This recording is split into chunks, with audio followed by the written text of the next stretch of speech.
जय विश्व बंधु। संपूर्ण श्रीमद् भगवत गीता।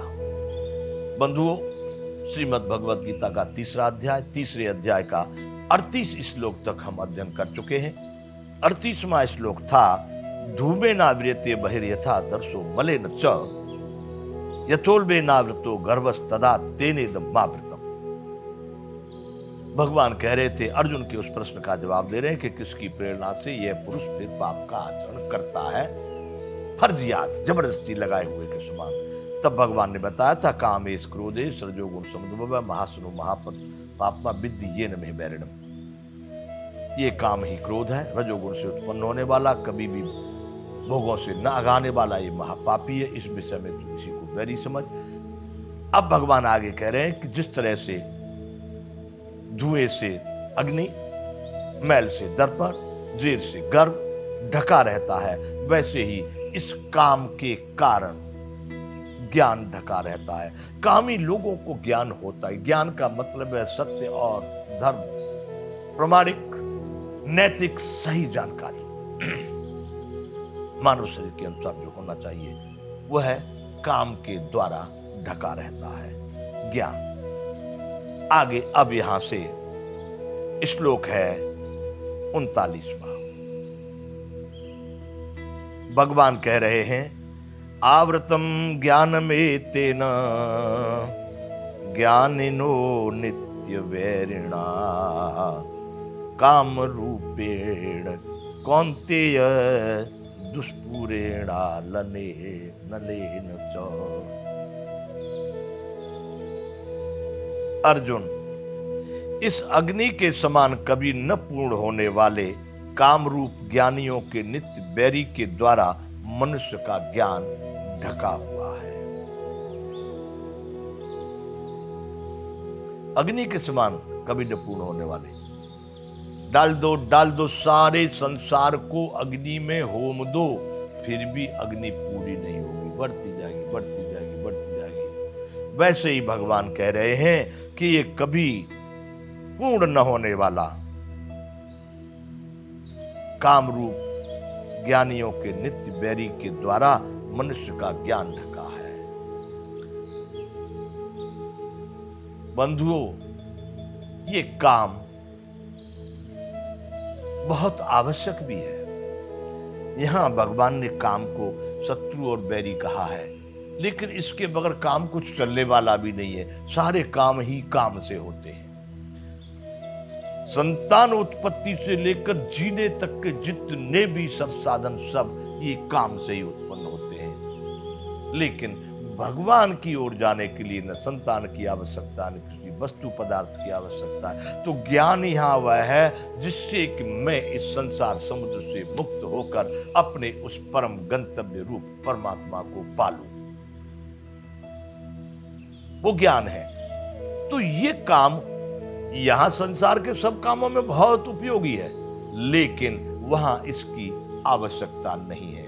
ये कभी पूरा होता नहीं है। इसलिए भगवान ने कहा है कि मनुष्यों का ज्ञान इस अग्नि के समान कभी न पूर्ण होने वाले काम रूप ज्ञानियों के नित्य बैरी के द्वारा मनुष्य का ज्ञान ढका हुआ है। अभिप्राय यहां पर सबसे बड़ा शत्रु भगवान ने काम को कहा है, क्योंकि इसमें पड़ा हुआ व्यक्ति उस भगवतानंद सच्चिदानंद घन परमात्मा की तरफ नहीं जा सकता।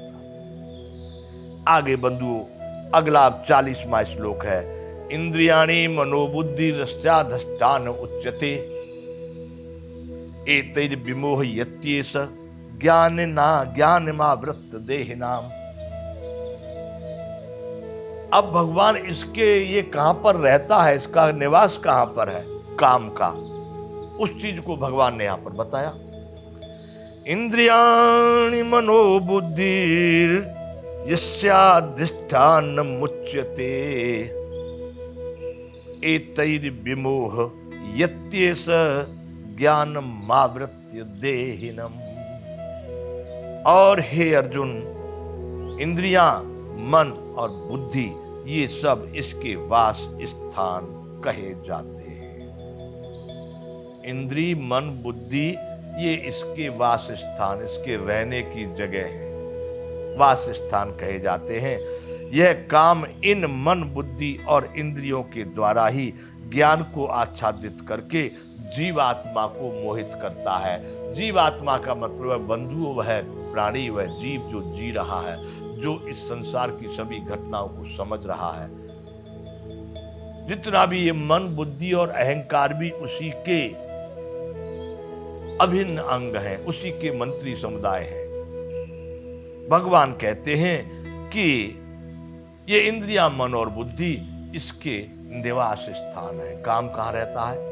इंद्रियों में। जो भी चीज, इंद्री का मतलब आंख, दिखाई दे गया कोई रूप, वो काम उसमें उत्पन्न हो गया, चाहिए चाहिए हमको चाहिए, ये चीज तो होनी चाहिए। कहीं बात सुन लिए कि वहां पर फलाने ऐसी चीज थी, वहां पर चलो चलो, वहां पर चलना चाहिए। क्यों? काम रहता है इन इंद्रियों में, मन में। आ गया वहां की, वो वहां की मिठाई वहां की बहुत बढ़िया, वहां पर नमकीन बहुत बढ़िया, वहां पर भजिया बहुत बढ़िया मिलता, वाह, दौड़े उधर को। काम वहां रहता है, वह काम के निवास स्थान है।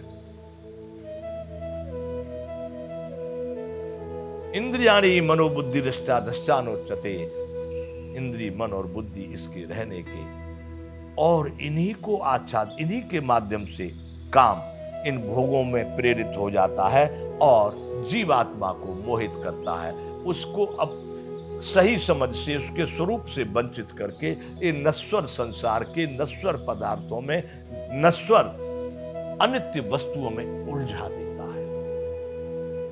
नहीं पहुंचे वहां तक।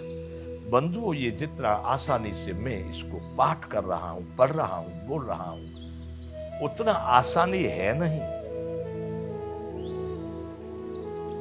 गोस्वामी जी ने रामायण में एक चौपाई लिखी कि जन्म जन्म मुने जतन कराही, अंत राम कही आवत नाही। बहुत बहुत यत्न करने के बाद में भी अंत में भगवान का नाम नहीं आता लोगों के स्मरण में, उनकी याद में, उनके शब्दों में। ये तब सिद्ध होगा अभ्यास योगे न कौन्तेय, नित्य प्रति अभ्यास, नित्य प्रति अभ्यास। अरे 24 घंटे में आपका गया क्या? अगर संपूर्ण समय आपने, अरे 2 मिनट भी आप मन को एकाग्र करके, बुद्धि को एकाग्र करके 2 मिनट भी आप बैठ जाए तो भी बहुत कुछ पालोगे। ये कलयुग में तो 2 मिनट भी बहुत काम कर जाएगी, लेकिन मेरी समझ से तो यहाँ पर करोड़ों में 99,99,999 नहीं बैठ सकते। उस समय भी उनका मन, बुद्धि कहीं न कहीं पर भ्रमण करते रहते। कम लोग ऐसे होंगे जो इसको समझ पाते हैं। तो भगवान ने कहा, अर्जुन, मन, बुद्धि और इंद्रिया इसके निवास हैं, इन्हीं के माध्यम से भोगों में लगा रहता है, और इन भोगों में लगने के हिसाब से ये इस आत्मा को आच्छादित करता है, मतलब मोहित करता है, जिससे कि यह जीवात्मा फिर उस परम ब्रह्म परमात्मा या अपने परम लक्ष्य को भूल कर फिर इन भोग विलासताओं में पड़ जाता है। बंधुओं, ये 40 श्लोक पूरे हो जाते हैं। अब 41वां श्लोक है 3रे अध्याय का। तस्मात् त्वमिन्द्रियाण्यादौ नियम्य भर्तर्षभ, पापमानं प्रजह्येनं ज्ञान विज्ञान नाशिनम। इसलिए हे अर्जुन, तू पहले इंद्रियों को बस में करके इस ज्ञान को, विज्ञान का नाश करने वाले, ज्ञान और विज्ञान का नाश करने वाले महान पापी काम को अवश्य बलपूर्वक मार डाल। यहां पर शब्द कहा गया मार डाल, नाश्रम नष्ट करने की बात है। बंधुओं, मेरे विचार से मरता नहीं है। मर गया तो फिर जो उसको मारने की आवश्यकता नहीं है, जो परम ब्रह्म परमात्मा में समाहित हो गए। उनके लिए तो फिर काम, क्रोध, लोभ, मोह ये सब नष्ट ही हो गए। लेकिन इस जीवित अवस्था में साधारण मनुष्यों को पहले इसको मारने की आवश्यकता नहीं, इसको सुधारने की आवश्यकता है, इसको सही मार्ग देने की आवश्यकता है। कामना भी हो तो वैसी कामना हो, धर्म और अर्थ और जो मोक्ष के लिए प्रेरित करने वाली हो, प्रकृति, प्राणी, राष्ट्र और धर्म के हित में हो। पहले काम को हम उधर प्रेरित करें, भगवान ने तो यहां कहा है, तस्मात् तुम इंद्रियाणु नियम में बर्तस्व पाप मानम प्रजहीनम ज्ञान विज्ञान नाशनम। पहले इंद्रियों को बस में करके इस ज्ञान विज्ञान का नाश करने वाले महापापी काम को तू मार डाल।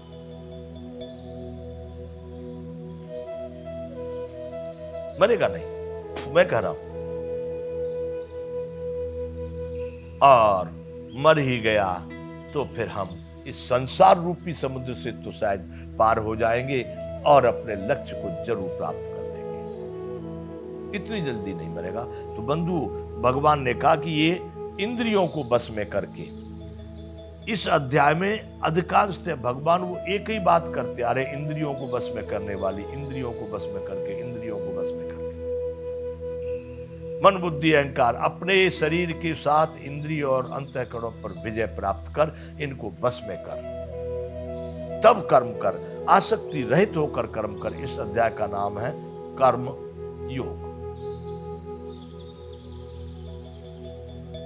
राग रहित कर्म करने के लिए मन, इंद्रिय और शरीर को बस में करना अनिवार्य है। ऐसा भगवान ने यहां पर कहा कि इस ज्ञान विज्ञान के नाश करने वाले महान पापी को अवश्य ही बलपूर्वक मार डाल।